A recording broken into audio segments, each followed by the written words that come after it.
Assalamu alaikum warahmatullahi ta'ala wabarakatuh. Barkanmu da sake haɗuwa a cigaba da bidiyon mu akan Adsterra. So a baya mun ga yadda zamu yi adding code na native banner kamar yacce haka ya fito mana. So zamu je a gaba kuma yanzu zamu ga yacce zamu yi adding sauran banners ɗin mu gani, shi kuma mun ga irin tallace-tallace, irin tsare-tsaren Adsterra na pop under da social bar duk mun yi bayani akan su. So ba tare da ɓata lokaci ba zamu cigaba. To idan ka je kai login ka shiga Adsterra account ɗinka, wannan shi ne dashboard na Adsterra account ɗinka. Bari in ƙara zuwa. So in ka zo ka taɓa nan arrow guda haka, in kana so kai adding, shi Adsterra babu ruwan sa ko guda nawa add za ka sa. Yanzu in na taɓa arrow nan ga wani gu bacin nayi adding website ɗina ga gun da aka sa add unit nan gun kenan, sai in taɓa wane irin add nake so in ƙara, sai in sa add unit.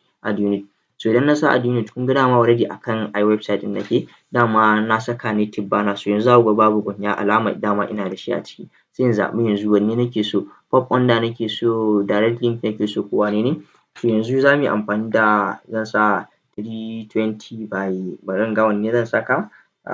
mu sa ko social banner ko kuma mu sa 320 by 750 ko 250. So yanzu zan saka banner ɗin nan 300 by 7 by 250. So idan na zaɓe shi na sa wannan, na zaɓa, so in na zaɓa zan zo kawai zan taɓa adding. In na sa add a wannan, so kun ga ya sa your request has been submitted, you can paste the code. So in na zo na jawo nan ƙasa, dama na faɗa muku zan taɓa nan gun, idan na taɓa sai in jawo, za ku gan shi yana pending 300 by 250 yana yin pending. So zan zo cikin Gmail ɗina ne kafin su yi min approving, zan yi refreshing haka, kawai su approving ɗinsu baya ɗaukan bai fi minti ɗaya ba zuwa biyu sun riga da sun yi ma approve gabaki ɗaya. Su Adsterra ba su da wannan wahalar approving ɗin. Yanzu misali in nayi refreshing, gashi za ku ga yanzu daga refresh zai ga har sun yi approving. Su approving ɗinsu baya ɗaukan wani lokaci, baya wani ɗaukan lokaci sosai da za su yi approving. So in na zaɓa,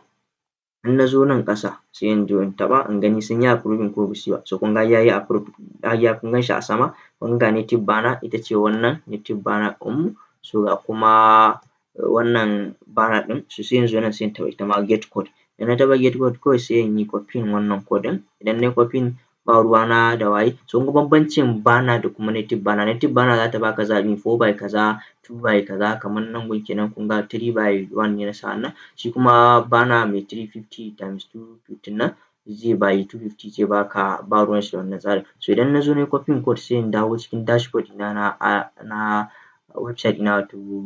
Wordpress ɗina, sai in zo, da a nan muka saka 1, sai in taɓa nan gun number 2. Na taɓa 2 sai in pasting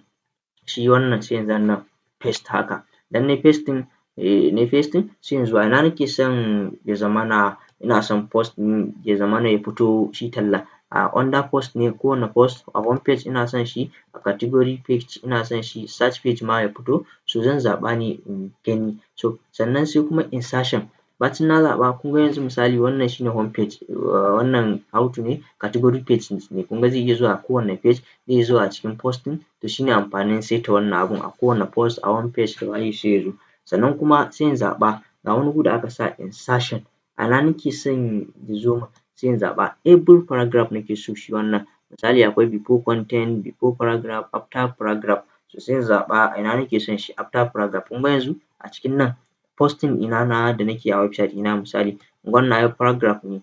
ga nan in between nan ga paragraph, a nan ma akwai paragraph. To a nan nake so adding ya riƙa zuwa. Sai in zo in zaɓa, sai in saka after paragraph ne. So ku kula da wani abu nan, ga wata 1 ta fito. So a 1 ɗin da ta fito, a wane paragraph nake so, first paragraph ne, paragraph na farko kun ga na sa shi ne first paragraph wannan kenan. Paragraph na farko 1, sai a wannan paragraph ne na biyu zan sa ya zo a na biyu, sai a na uku. So yanzu zan sa, sai in danna comma in sa paragraph na biyu ma ya fito, paragraph na uku ma ya fito. Idan rubutunka yana da yawa,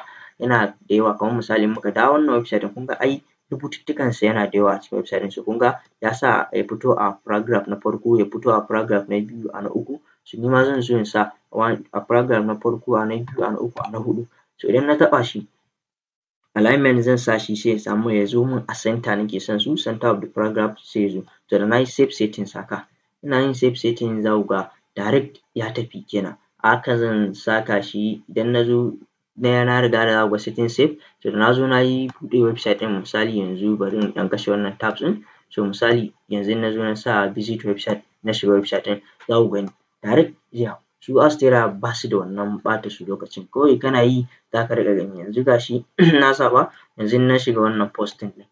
so idan na shiga posting ɗin nan in dai da paragraph a ciki za ku ga, so na farko za ku ga native banner ɗaya ya hau ga ta kuna gani, so sai in dawo in na taho, so kun ga banner ya zo 350, kun ga paragraph 1 ya fito kenan nan gurin, kun ga talla paragraph 1 ya fito na highlighting ɗaya, so in na dawo ga paragraph 2 ya zo, na biyu in na zo paragraph 3, paragraph 4 ga shi ya zo, duka na riga da na saita su, dama saitawa na saka a saitawa na sa masu paragraph 1, 2, 3 and 4, so haka kun ga na riga da na saita shi. Idan ina so in ƙara adding wani add unit ɗin, shi ne zan iya ƙara zuwa sai in zo nan gun shi Adsterra, zan dawo cikin Adsterra account ɗina haka, so idan na zo ga wani gun nan,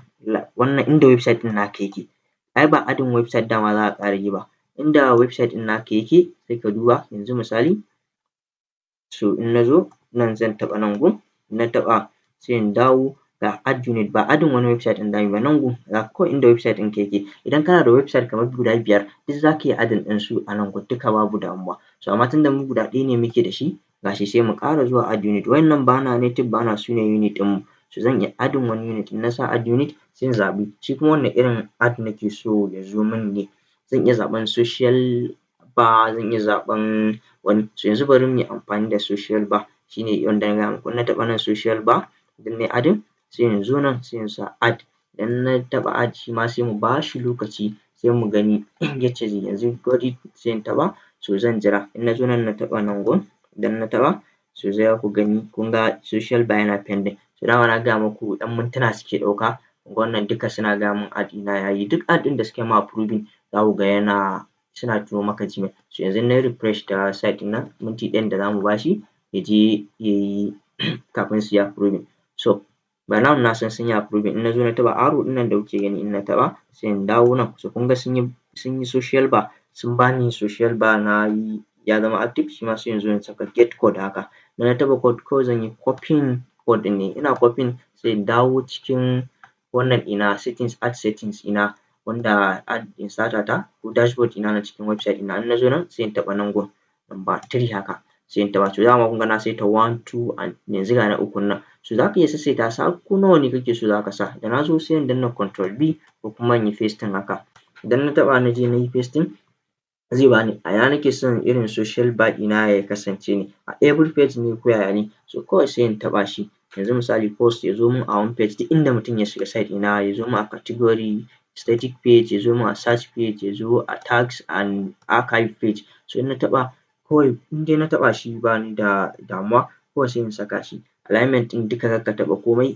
insertion ma kar ka taɓa, sai kawai kai saving setting, kana yin save settings ɗinka nan gun kenan shi ne sai kai saving, idan ka riga da kuka yi saving naku ya yi, za ku ga ya sa muku save settings a nan gun sama, za ku gani, so that means settings ɗinku ya yi, so da na zo yanzu in na je visit site na taɓa, na taɓa gun visit site, so ina jira za ku gani da na shiga yanzu za ku ga add ɗin ya zo yacca yake social bar zai zo, so yanzu misali kun ga wannan shi ne home page ɗin, bari in muka jira za ku ga ya zo, so shi social bar dama pop up yake yi, idan muka yi refreshing so kamar yacce kuka gani za ku ga ya yi appearing a nan, so duk da bai yi appearing ba yanzu appearing bayan za mu zo mu duba a cikin dashboard ɗinmu na Wordpress ɗin, sai mu duba mu gani mun saita shi komai mun selecting, yawwa, so insertion ɗinmu sai ka sa before post, a nan za ku taɓa before post, da mun yi saving yanzu, so in dai muka yi saving nashi za ku gani yanzu ya hau, so da ya yi saving yanzu yana so in ya zo za mu taɓa nan gun na visit website, sai ka duba website ɗin naka mun yi refreshing yanzu za ku ga ya hau, tunda ɗazu dama before post ne ba mu yi amfani mun saka shi ba, so amma yanzu tunda mun yi saving za ku gan shi, in dai muna scrolling haka muna tafiya kawai za ku ga ya yi appearing, so shi ne irin social bar ɗin, ko da bai yi ba yanzu dai na gaya muku za ku gan shi, shi ne za ku gan shi irin wannan ya zo, so ba tare da damuwa ba, in sha Allahu wannan shi ne akan yacce za ka yi adding shi kanshi social bar ɗinka, so kun ga yanzu muna da add unit nawa kenan, muna da banner guda ɗaya, muna da social bar, muna da native bar, so haka ake amfani, duk sanda na ga dama ina so in ƙara adding unit zan danna nan gun add unit sai in zaɓa, so duk wanda ka zaɓa za ku ga babu, yanzu misali na taɓa wannan ɗaya, na taɓa wannan na biyu, na uku, so ina son in ƙara wani banner ɗin ina so in ƙara su ga su ina da raguwa, ina da pop under, so duk wanda nake so zan iya sawa a koda yaushe da nake so, haka ake adding nasu. So ko da in kana so kai adin wasu za ka sa talallaka a cikin site ɗin naka, in dai ka tabbata kowanne ka taɓa za ka ɗauki code ɗinsa, in ka ɗauki code sai ka zo idan Wordpress ne da kai sai ka zo ga kowanne in ka sa idan ka ɗauko wani code ɗin za ka ƙara danna nan number 4 sai ka zo settings ɗin a ya kake son shi ya zo. A insertion ɗinka wanne gu kake so ya yi appearing, a cikin posting ne, after, between post ne, waye dai duk sai ka zaɓa, kuma alignment ɗin ina kake so ya zo. Duk haka ake yin su. Insha Allahu a nan za mu tsaya wannan bidiyon. So a bidiyon mu na gaba za mu ga yacce za ka yi amfani kuma da direct link kenan, wanda shi ko da ba ka da website shi kuma za ka iya earning da Adsterra. So na gode, sunana Sadiq Abdullah, za ku iya kasancewa da ni a social media da sunana Lamu Sadiq. So domin samun wasu tips da kuma yacca wasu courses ɗin akan duka digital skills ɗinmu. So insha Allahu a nan zan tsaya da kaina digital services, sai Allah ya haɗa mu a bidiyo na gaba.